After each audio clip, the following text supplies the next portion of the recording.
there is a place where the road stops being a road and becomes a suggestion.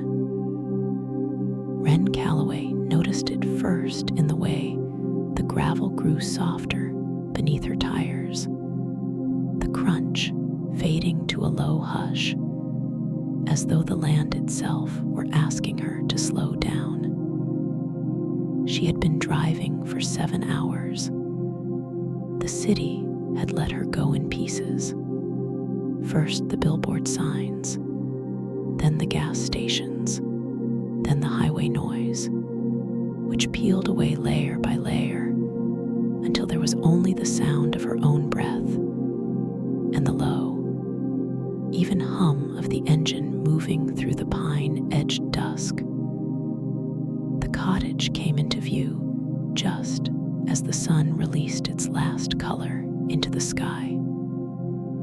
It sat at the edge of a low hill, tucked between 2 birch trees whose white bark caught the fading light and held it briefly, like arms holding a lantern. The walls were pale stone, the roof dark with old moss, and the windows glowed amber from the timer lights Wren had arranged to turn on at dusk. It was a small kindness she had done for herself in advance, knowing she would arrive exhausted. She sat in the car for a moment after the engine went quiet. The silence here was not empty.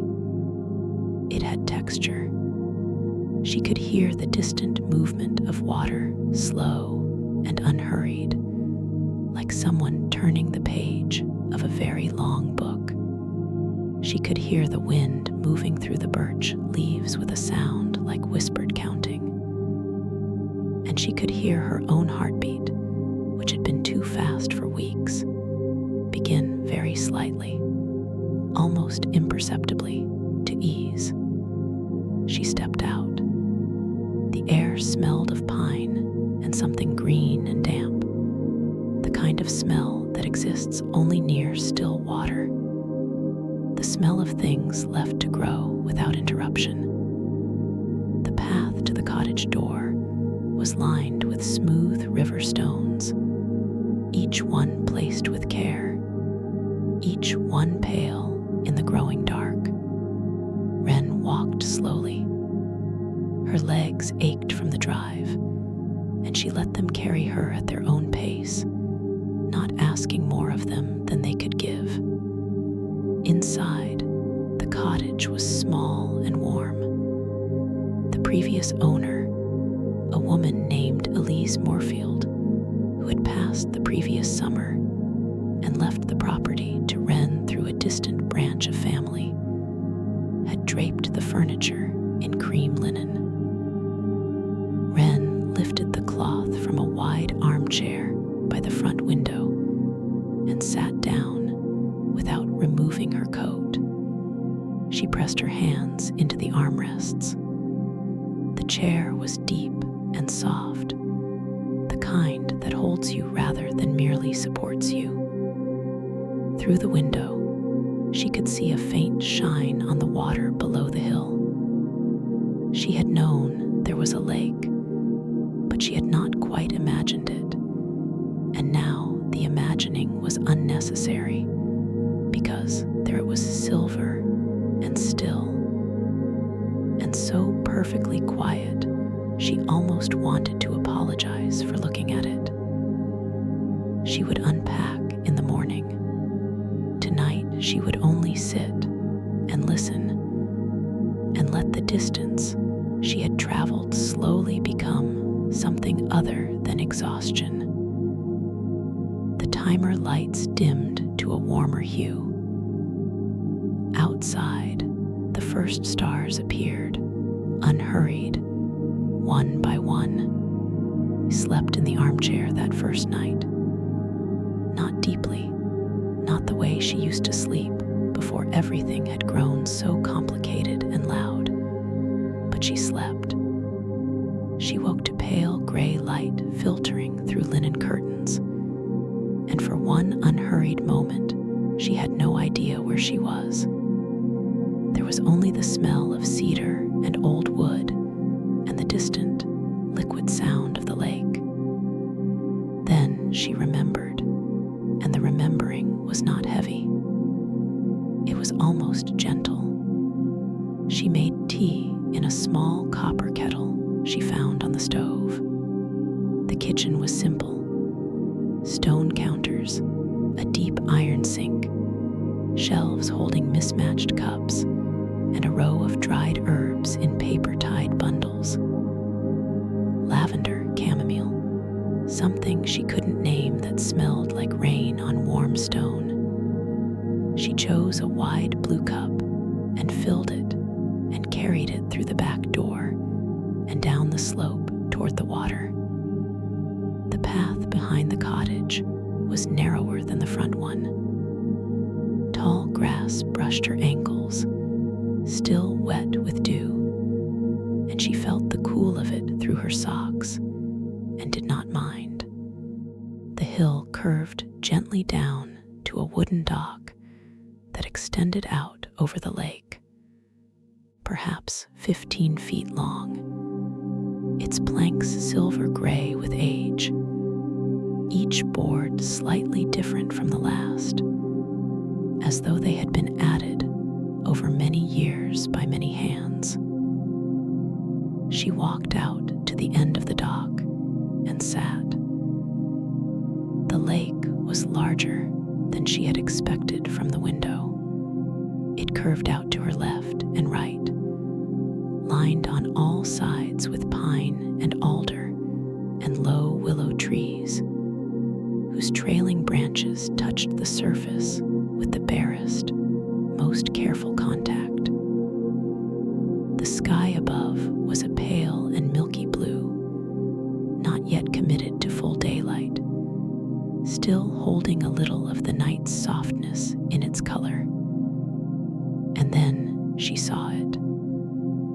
About 40 feet out from the dock, drifting on the surface of the water with absolute calm, was a garden. Not the reflection of a garden, not a trick of early light, a real garden floating.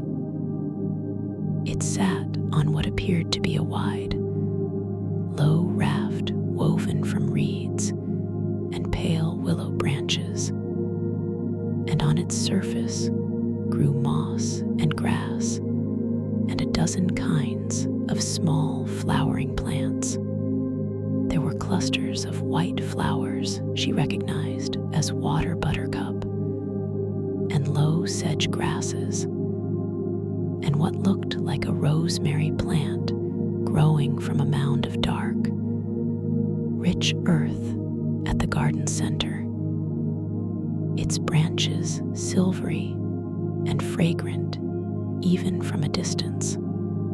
The whole structure moved as one, turning very slowly in the imperceptible current of the still lake, not drifting away, not approaching, simply existing out there on the water with the unhurried certainty of something that had been doing so for a very long time. Wren held her tea in both hands and watched it. She did not reach for her phone. She did not try to explain it. She only looked, and the looking was restful in a way she had forgotten looking could be. The way your eyes soften when there is something beautiful that asks nothing from you. A heron flew low over the water on the far side of the lake, its wings barely bending, and the ripple of air it left behind reached the floating garden and made the white flowers nod once, slowly. Wren nodded back. She spent the day unpacking slowly. She did not try to do everything at once. She placed her clothes in the cedar wardrobe, arranged her few books along the windowsill, hung a scarf she loved over the back of the armchair. She swept the front step with a broom she found in the entryway, the bristles worn to a pleasant softness. She washed the blue cup and left it on the counter for tomorrow's tea. It was the quietest day she had spent in as long as she could remember. By late afternoon, the light had changed, thickening to gold, filling the cottage in long, warm rectangles through the western windows. She pulled on a cardigan. The evenings were cool here even in early summer, and made her way back down to the dock. The garden had moved. It was closer now, perhaps 30 feet from the dock instead of 40, and it had turned so that the rosemary plant at its center faced her directly, the way a person might turn to face someone they had heard arriving. Wren noticed this without quite deciding what to make of it. She sat down on the dock's edge and let her feet hang over the water, which was black and clear and deep, lit from underneath by the last angle of the sun. The garden was different at evening. In the morning, it had seemed simply remarkable, a curiosity, a beautiful accident. But now, in the amber-colored light of dusk, it was something more. The white flowers had closed themselves for the night, curling inward like small fists. And in their place, the garden's green surfaces caught the setting light and held it in 100 shades she could not name: jade and olive, and the pale, almost yellow-green of new birch leaves. The rosemary was luminous, its fine needled branches trembling faintly in a breeze Wren could not quite feel from where she sat. A dragonfly landed on the dock beside her, its wings iridescent, gossamer thin, catching the gold of the sky. It stayed for a long moment. Wren did not move. She barely breathed. And then the dragonfly lifted and moved out across the water toward the garden, circling it once with a slow, unhurried precision before rising and vanishing into the darkening tree line. The first fireflies appeared as the sun finished its descent. They were small and yellow-green, drifting up from the tall grass along the shore, blinking their slow, unanswered signals into the darkening air. And then, unexpectedly, one appeared above the floating garden. Then 3.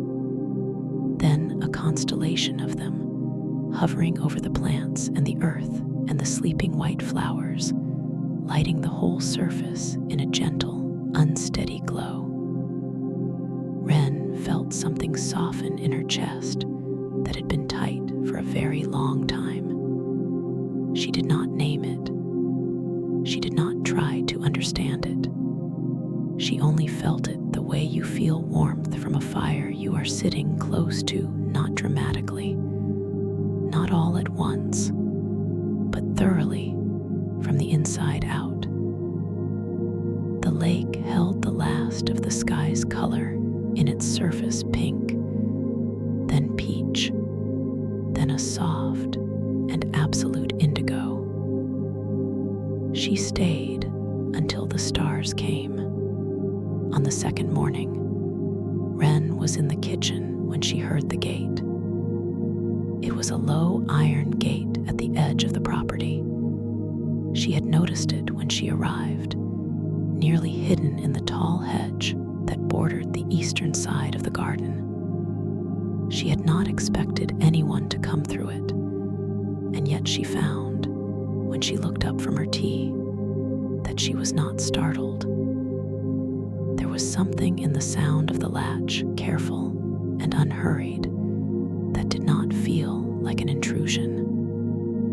The woman who came through the gate was old, not frail, but old in the way of someone who had been made more substantial by time rather than less. She carried a ceramic dish covered with a cloth, and she walked the flagstone path along the side of the cottage with the ease of someone who had walked it many times. She knocked at the back door with one knuckle, softly. Wren opened the door. "You're Wren," the woman said. It was not a question. "I am," Wren said. "I'm Maren Tully. I live just through the hedgerow. I knew Elise well for nearly 30 years. She held out the dish. "Scones. I made them this morning, lemon and thyme." They sat at the kitchen table. The scones were warm and the tea was fresh, and the morning light came through the kitchen window at an angle that made everything look like something in an old painting, unhurried and lit from within. "You've seen the garden," Maren said. It was also not a question. "I have," Wren said. "I've been trying to understand what it is exactly." Maren wrapped both hands around her cup and smiled. She had a slow, careful smile, the kind that took its time. "It's exactly what it looks like," she said. "A garden on the water. Elise built it herself 20 years ago. Wove the base from willow branches and river reed. Took her most of one autumn. Then she planted it in the spring." She paused. "She never named it, but I always called it the drifting garden, and she never corrected me." "How does it move?" Wren asked. "There's almost no current on the lake." Maren looked out the window in the direction of the water, though the lake wasn't visible from where they sat. "Elise used to say it moves toward stillness, not toward things that are calm, but toward things that are trying to be." She took a slow sip of tea. I never knew quite what she meant by that, but I noticed over the years that it was almost always closest to the dock when someone was sitting on it who needed it to be. Wren set down her cup. "She was a careful woman, Elise," Maren continued. "Careful in the way of people who have learned that most things need tending, not fixing. The garden was her way of tending something. She smoothed the cloth of the scone dish with one thumb. She left the property to you because she said you were the kind of person who would know what to do with quiet." Wren did not know what to say to that, so she said nothing, and the silence between them was the comfortable kind. The kind that two people can share without filling. Outside, a wood pigeon called once from the birch tree, low and round as a held breath. Maren stayed through the late morning. She was not the kind of visitor who needed to be entertained. She moved through the kitchen with a familiarity that was not presumptuous, refilling the kettle, finding a plate for the scone crumbs without being asked, noticing things about the cottage the way someone does when a place has been woven into their memory over many years. She touched the row of dried herb bundles on the shelf with one finger and said quietly, she always replenished those in September, as though noting something for a list she was keeping inside herself. At one point, she stood at the kitchen window and looked toward the hill and the hidden glimmer of the lake beyond it, and Wren watched her and did not interrupt. The lake is very old, Maren said, still looking out. Not old in the way that lakes simply are, though it is that too. Old in the way that a place becomes old when people have been quiet in it for a long time. The kind of old that collects itself. She turned. Elise believed it had memory. She was not the sort of person to say things like that lightly.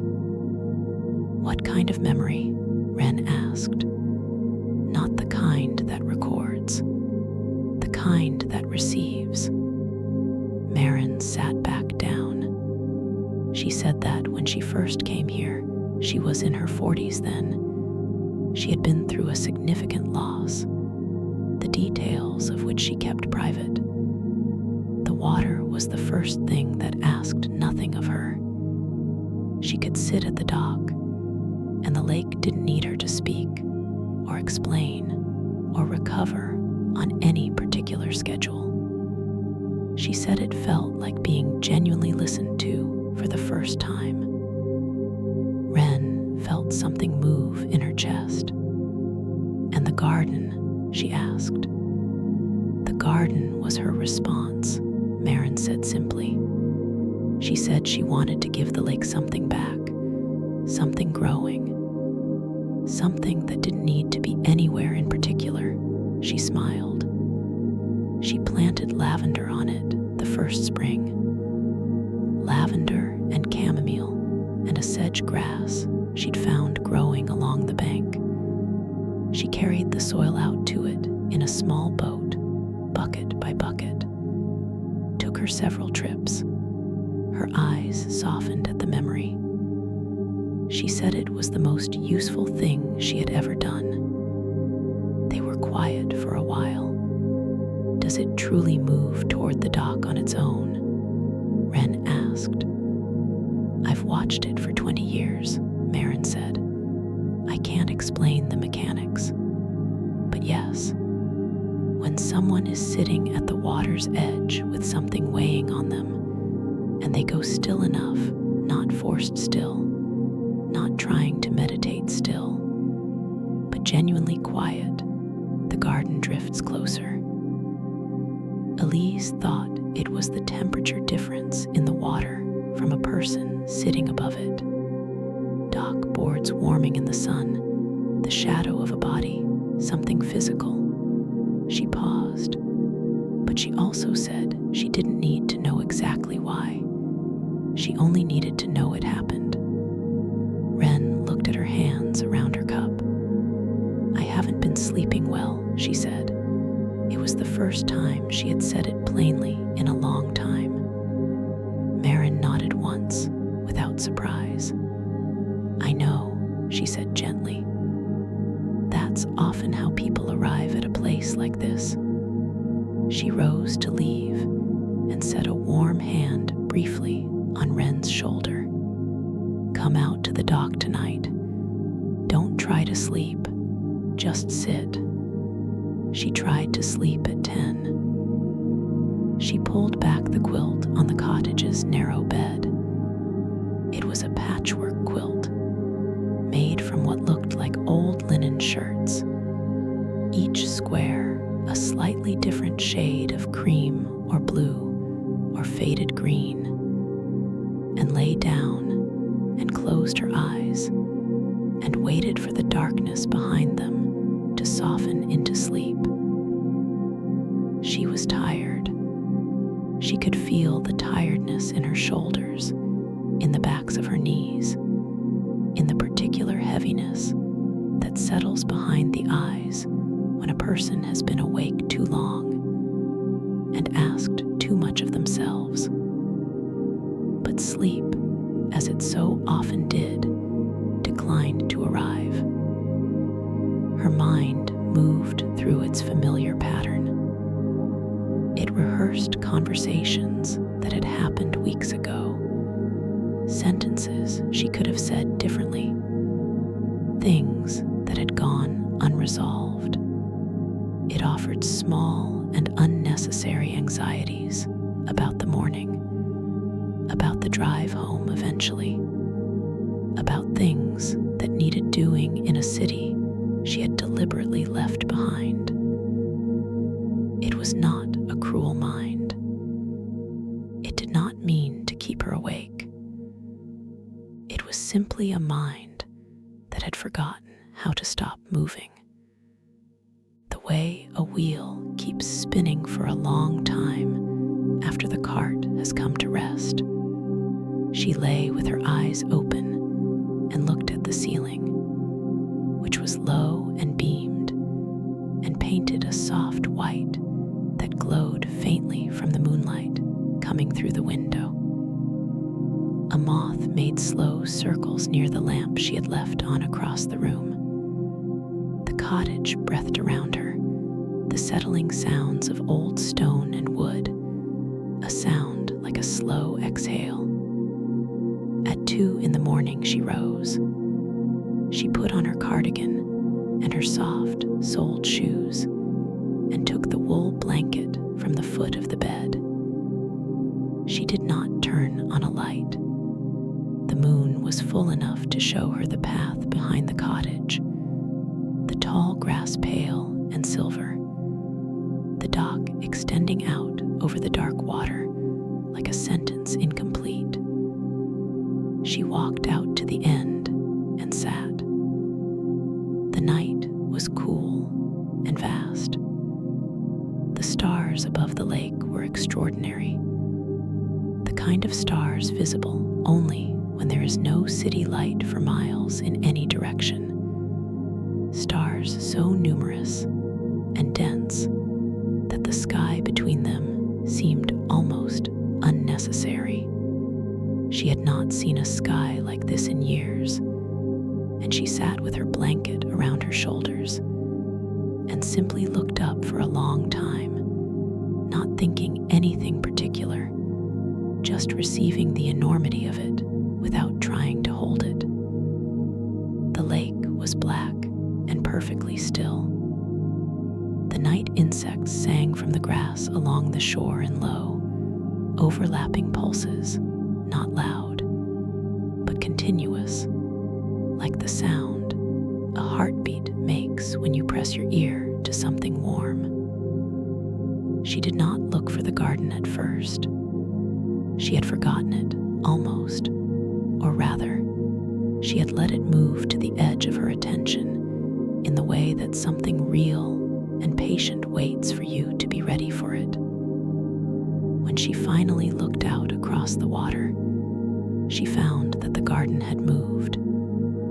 It was closer than she had ever seen it, perhaps 20 feet from the dock, its surface dark in the moonlight, the rosemary at its center silver gray, and still, the whole structure as quiet and present as something that had been waiting. Her breath slowed, almost without her permission. She sat with the garden in view for a long time. She was not counting the minutes. She had left her phone inside, an unusual choice, one she had made without deliberating. The way you make certain choices when something in you quietly knows what it needs. Without the phone, there was no time except the time that moved in the sky above her, which moved slowly and without urgency, the stars turning in their unhurried arc. The blanket was warm around her shoulders. The dock boards under her were solid and cool. She could feel the grain of the old wood through her thin-soled shoes, the slight give of it, the way it held her weight with a steadiness that felt almost personal. After a while, she could not have said how long she leaned forward and lowered her right hand over the edge of the dock until her fingertips touched the water. It was cold, not shockingly cold, but genuinely cold, the deep cold of a lake that holds its temperature like a kept secret. She let her fingers rest there, just at the surface, barely breaking it, She could feel the slight tension of the water against her skin, that invisible film that holds before yielding. She pressed through it gently, and the cold moved up her fingers and into her wrist, and she let it, feeling it the way you feel cold water when you are warm enough not to mind it. The garden moved. It was slow, unhurried, and certain, the way all true things move. But it moved. She watched it drift perhaps 5 feet closer over the course of the next few minutes, turning as it came, the rosemary plant rotating slowly until it faced her again, the way it always seemed to face her. And then it stopped, perhaps 15 feet from the dock's edge, and the water between them was absolutely still. Wren pulled her hand from the water and held it in the air, letting it drip. The drops fell back into the lake and made small, spreading rings that moved outward, until they were too small to see, but still moving, she knew, still moving in the dark where the eye could no longer follow. She thought about the things Maren had said, the lake that receives, the garden that was a response.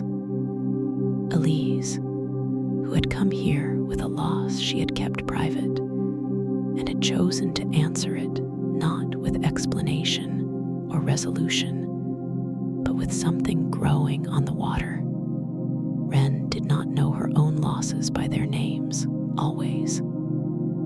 Some of them had happened so gradually, they had felt more like slow climate than sudden weather, things that had shifted and cooled over years, until she had found herself tired in a way that rest never quite touched. But sitting here, with her wet hand held in the night air, and the garden drifting 15 feet away, and the stars turning above her, she felt something she could only describe as being found. Not rescued, not fixed, only found the way you are found when someone enters a room and sits beside you without requiring you to explain why you are there. The moth from inside the cottage was out here too now, circling the dock's far piling. Its wings beat the same slow, unhurried pattern.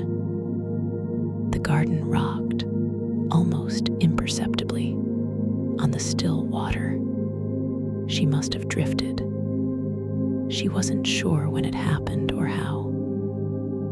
Only that at some point the quality of the dark had changed from night to pre-dawn, and she was still sitting on the dock with the blanket pulled tight, and her chin was resting on her chest, and she felt the particular heaviness behind her eyes that follows sleep even when the sleep itself is hard to remember. She had slept, briefly, on the dock. She sat up slowly. The lake was pearl gray in the first light, and the mist had come thin and low, lying along the surface of the water like something placed there with care. The garden was barely visible through it, a dark shape in the mist, perfectly still. The insects had gone quiet. The birds had not yet begun. There was a moment of absolute silence, the silence that exists only in the minutes just before dawn, when the night has finished and the day has not yet started, and the world holds its breath in the space between. She heard the gate. Maren came down the path in a wool coat and rubber boots, carrying a thermos and 2 tin cups, walking with the unhurried certainty of someone who had no doubt about where she was going. She came to the end of the dock and lowered herself beside Wren and poured tea from the thermos without asking if Wren wanted any. She simply poured and handed the cup over, and Wren took it. "You came," Maren said. "I couldn't sleep inside," Wren said. Maren nodded slowly. "That happens. The cottage takes some getting used to. It's very quiet, and people who are used to not sleeping find that real quiet is harder than noise at first. It asks more of you." They drank their tea. The mist on the water thickened briefly, then began to lift. Wren watched the garden emerge from it, the white flowers opening as the first pale light reached them, turning upward the way flowers do when they know the sun is coming even before it arrives. The rosemary at the center was the darkest thing in all that pale morning, a deep silver gray that almost looked purple. "Did Elise ever tell you about the journal?" Maren asked after a while. Wren looked at her. "What journal?" She kept one here, for the years she lived on the lake. Maren held her tin cup in both hands. She said she wrote it for no one, but she left it with the cottage, which means she left it for someone. She paused. "I haven't read it myself. She didn't offer it, and I didn't ask. But I know it's here, in a cedar box under the bed, I believe." Wren thought about the cedar smell she had noticed the first night, coming up through the floorboards as she sat in the armchair. What did she write about? "I imagine she wrote about the garden," Maren said, "and the lake, and whatever it was she was carrying when she came here." She looked out at the water, where the mist had nearly gone now, the surface glassy and rose-colored in the new light. The way people write when writing is the only way they know to put something down and walk away from it. The first bird called from the tree line.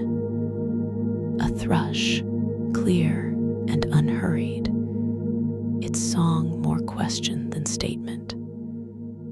Maren poured more tea. After Maren left, Wren went inside and knelt beside the bed. The floorboards here were old, and they smelled of cedar, as she had noticed before, but now that she was down on her knees, the smell was stronger and more specific. She felt along the edge of the low wooden frame until she found a handle. A simple brass ring, worn smooth by years of use, set into a small door cut into the base of the bed frame. It opened without resistance. Inside was the box.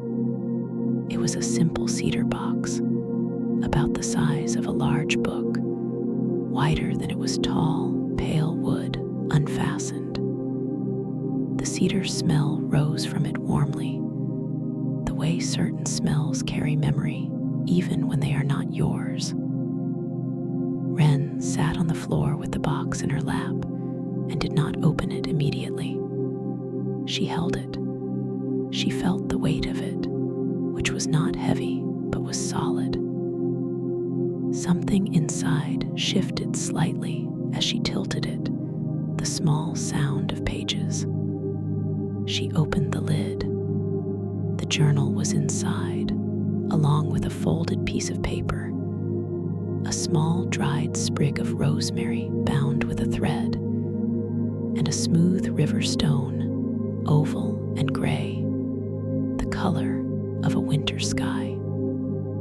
She unfolded the paper first, in a handwriting that was careful and slightly old-fashioned, the kind taught in an era when penmanship was considered a form of character. It said, "To whoever finds this, you were meant to." garden is yours now. Tend it however feels right. You do not have to tend it at all if rest is what you need. It will drift regardless. It has always known where to go. There was no signature. Wren read it twice, slowly. Then she set it aside and picked up the rosemary sprig and held it to her nose. The scent was still there, faint, dry, but unmistakable.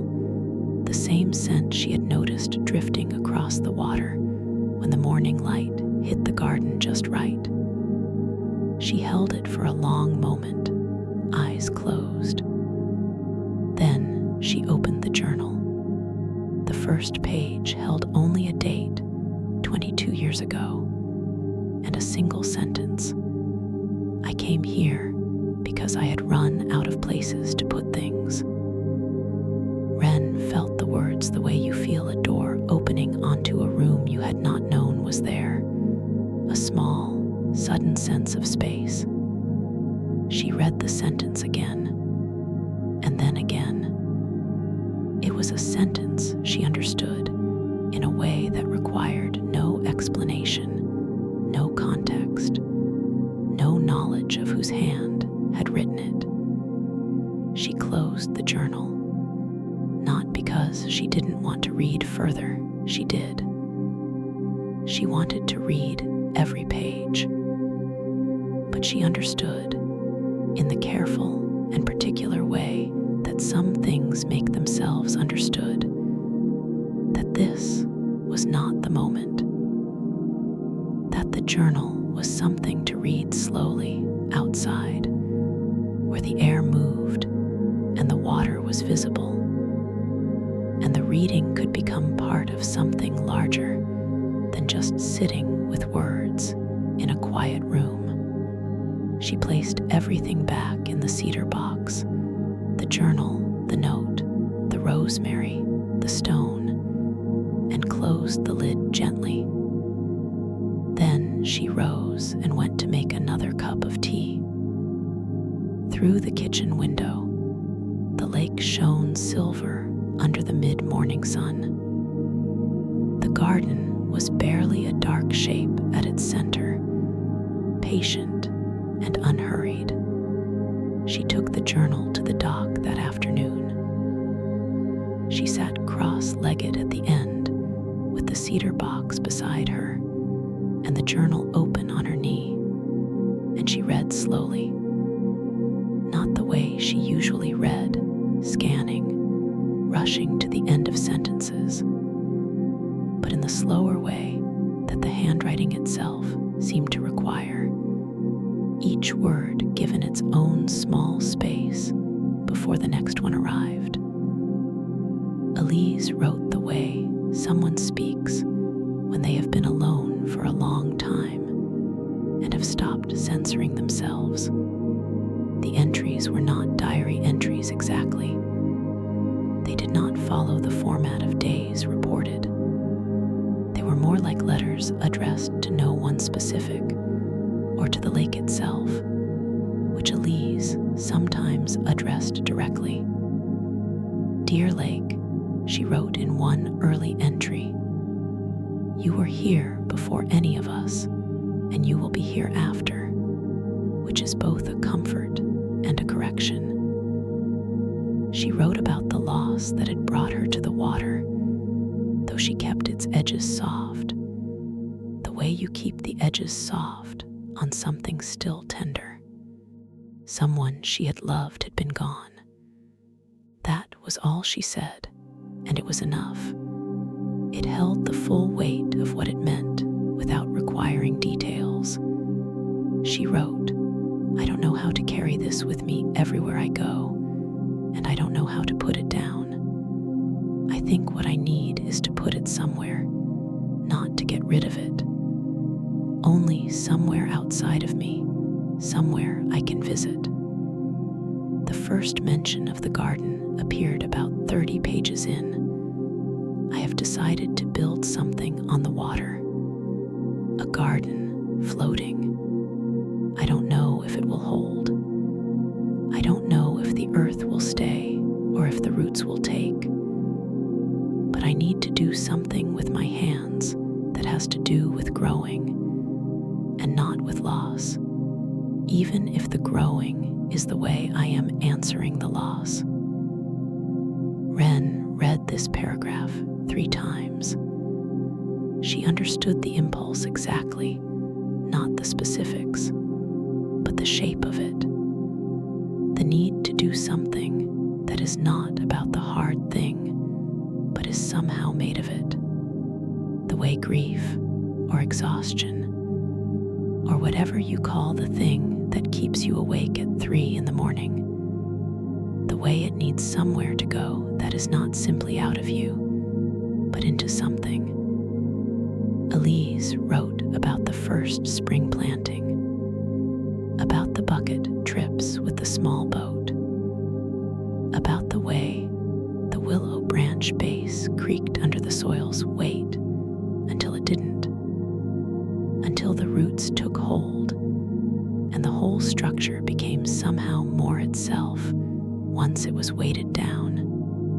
I would not have thought, she wrote, that being heavier would make something more stable on water, but it does. The roots hold the earth holds the raft holds the roots.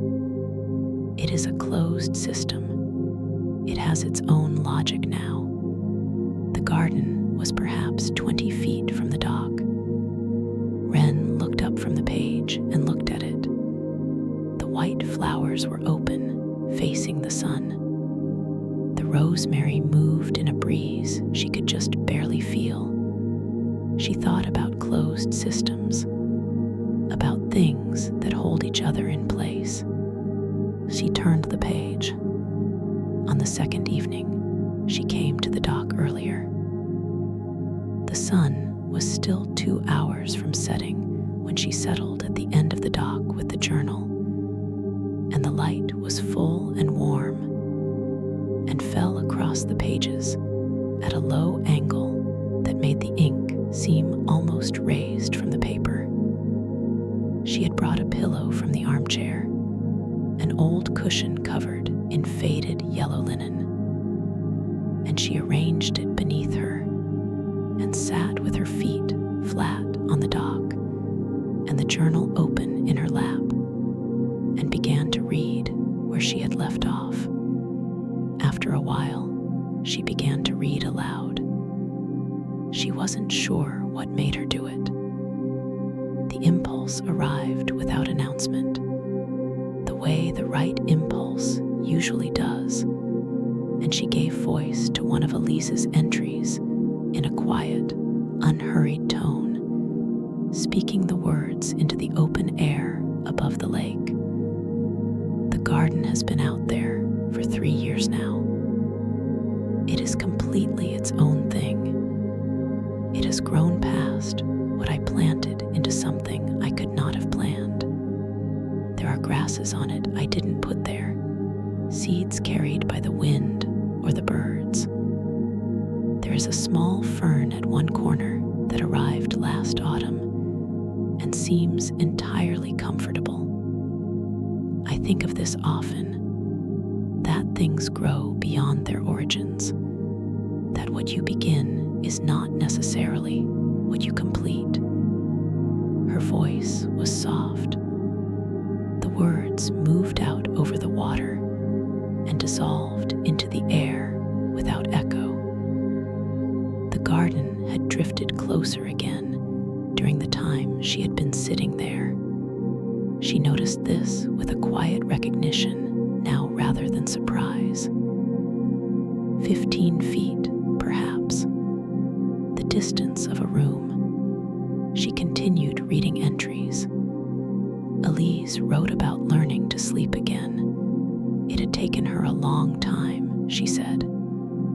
She wrote that sleep had returned to her not all at once, but in small increments, the way light returns at the end of a very long winter. First, just a slightly earlier dawn, then an hour more, then color, then warmth.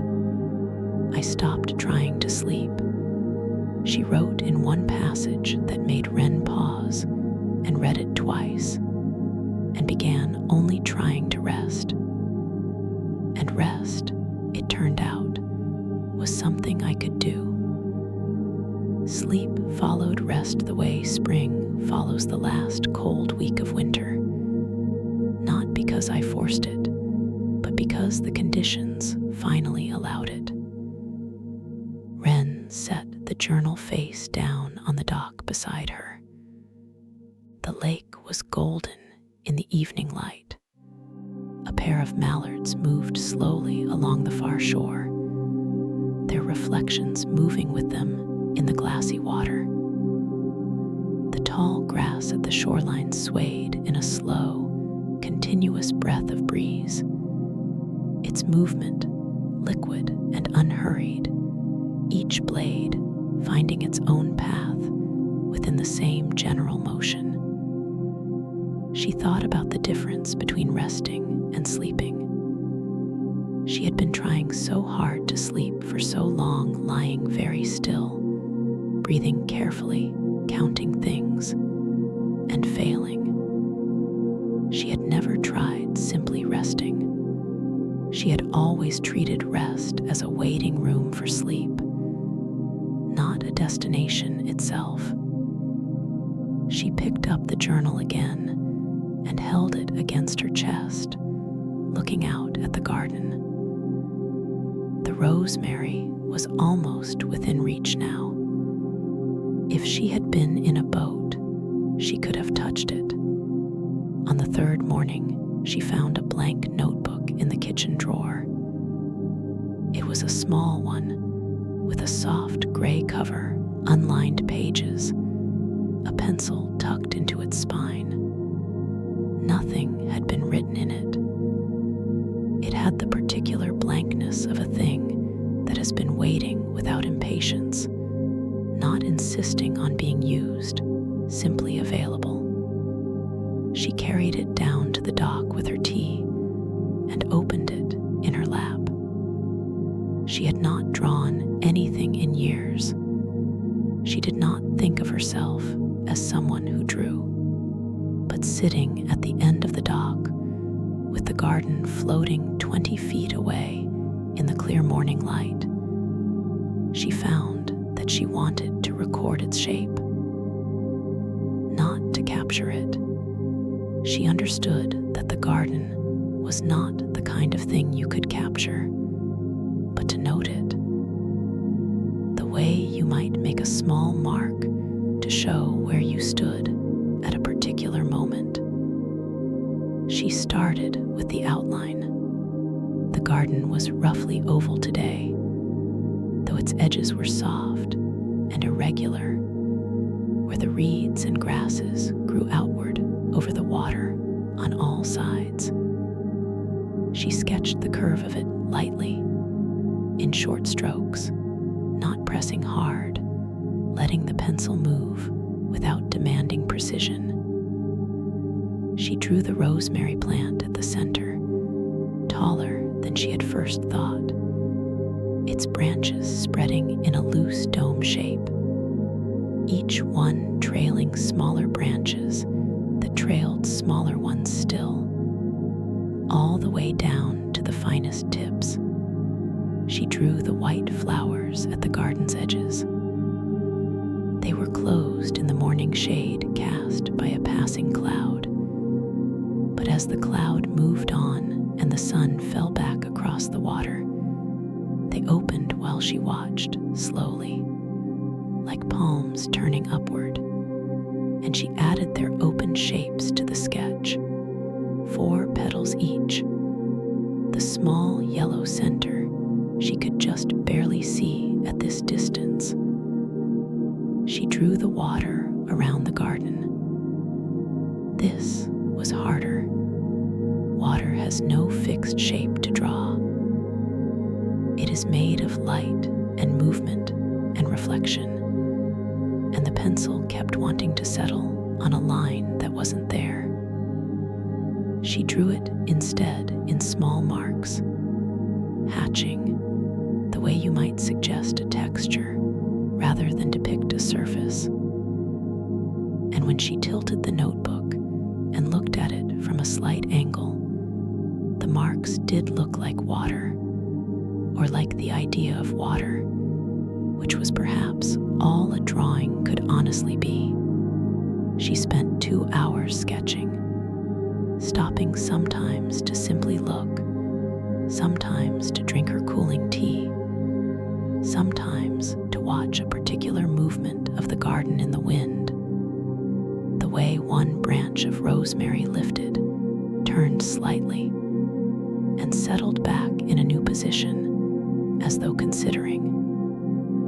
When she looked at the full page of sketches she had made, she was moved in a way she hadn't expected. They were not technically accomplished. The proportions were imperfect, the lines uncertain, but they were genuine. She could feel that in them. They had her attention in every mark, her actual looking, translated into the small, careful pressure of a pencil on paper. She turned to a new page.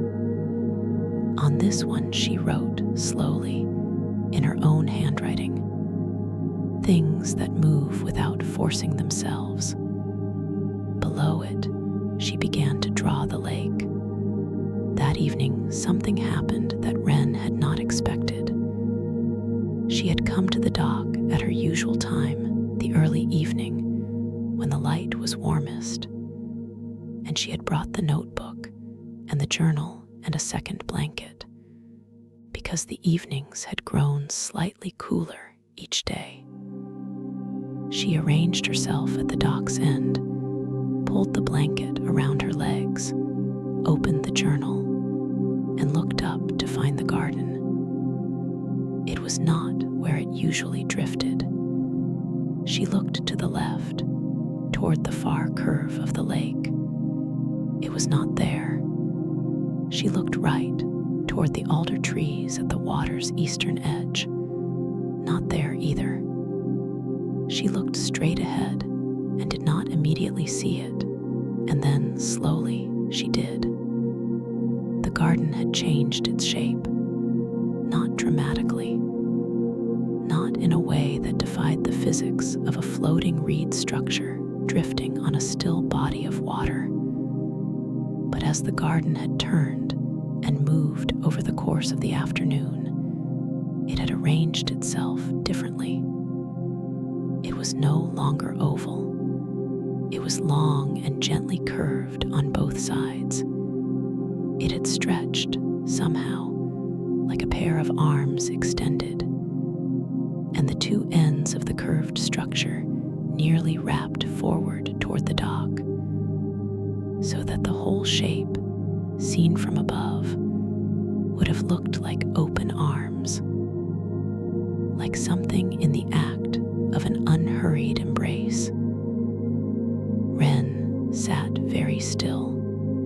The rosemary plant was at the center of this shape, equidistant from both curved ends, and in the low evening light, it was the most vivid green she had seen it.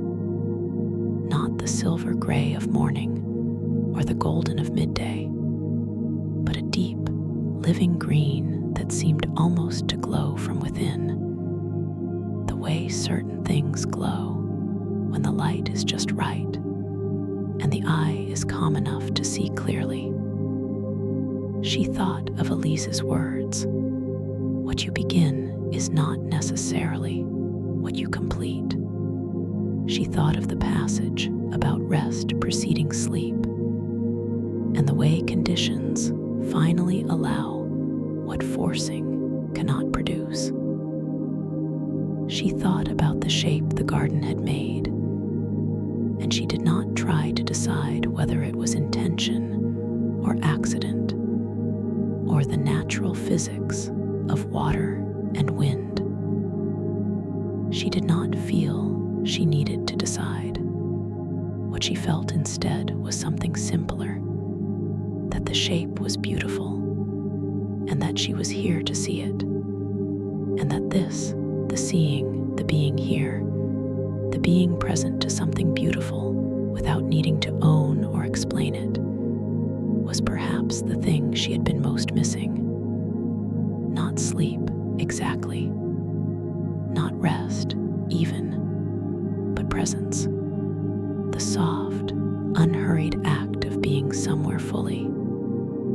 A crane flew across the far end of the lake, its long legs trailing behind it like a thought not yet finished. It landed in the shallows and stood very still. The garden rocked very gently. Wren opened the notebook to a clean page and began to draw the shape, the long arms, the rosemary at the center, the water between the two ends of the curve.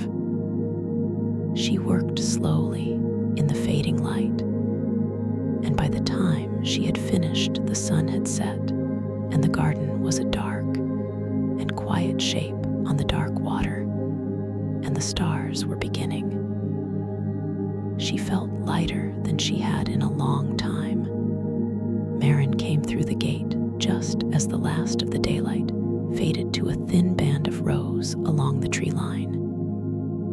She walked down to the dock with a small cloth bag and settled herself at the other end near the dock's edge, not too close. She had a way of occupying space that gave you room not by withdrawing, but by being entirely content where she was, which left you entirely content where you were. "You've been drawing," she said, noticing the notebook. "I have," Wren said. "The garden, mostly. The water." Maren looked pleased in her quiet way. Elise drew too. Watercolors, mostly, small ones, on paper she kept beside the bed. She said she needed somewhere to look that she had made herself. She settled the cloth bag on her lap and opened it. 2 small jars, a spoon, a folded cloth. "I brought honey from my own bees, and some of the bread I baked this morning." She laid things out on the dock between them with the ease of someone who had done this many times, in different circumstances, with different people. They sat and ate the bread with honey as the rose of the sky deepened to violet. "Are you sleeping any better?" Maren asked, not urgently. The way you ask when you already suspect the answer, but want to give the person room to say it themselves. "A little," Wren said. "On the dock the other night. Not for long, but genuinely." Maren nodded. The body finds its way when the mind stops leading it. They were quiet for a bit. "Can I ask you something?" Wren said. "Of course." How did Elise learn to let things go? Not permanently, not forget, but set them down. Maren broke a small piece of bread and held it, thinking. "She told me once that she stopped believing it was something she had to do," she said slowly. "The letting go. She said she used to think of it as an act of will, something she had to force, push through, decide to be free of." She paused. And then one winter, she was sitting at the dock, very late, and she was watching the garden in the ice. It freezes close to shore in January, just a thin rim of ice, and the garden sat in it, held but not damaged, and she understood something. That held is not the same as trapped. Wren listened without moving. She said the garden didn't struggle against the ice.